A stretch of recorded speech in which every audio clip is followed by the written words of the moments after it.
Hi everybody, Stephen Levine with NASCAR Illustrated here in front of David Yurman Jewelers. But this is a NASCAR story. Brad Keselowski's inside. This is an event that he has teamed up with David Yurman to put on in order to benefit his foundation, the Checkered Flag Foundation.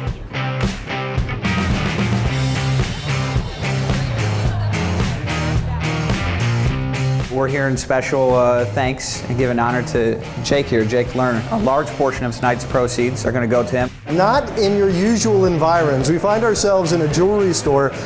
Maybe we should just start there. Why are we standing in a jewelry store? Well, I'm one who likes to look for unique opportunities, and you know, with Memorial Day, usually I have some events with my foundation, the Checkered Flag Foundation.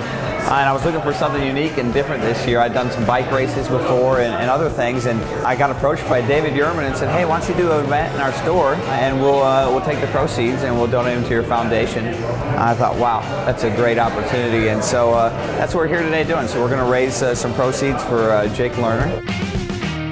I don't know what to say to that except thank you, if that's enough to say. I mean, I've never been to an event like this, like riding a race car, cool, hang out with Brad for a night, awesome.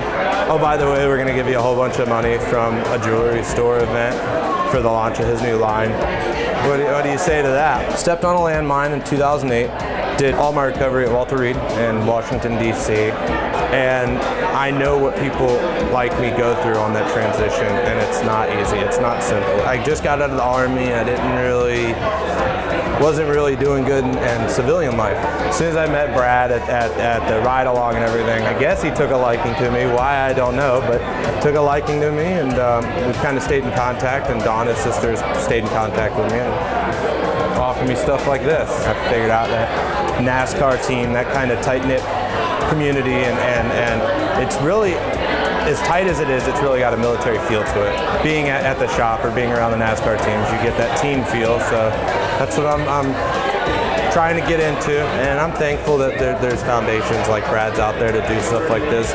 I don't want to lose sight of how fortunate I am to drive a race car, and how many others are out there that make incredible sacrifices to make it possible, so I want to take care of them any way I can.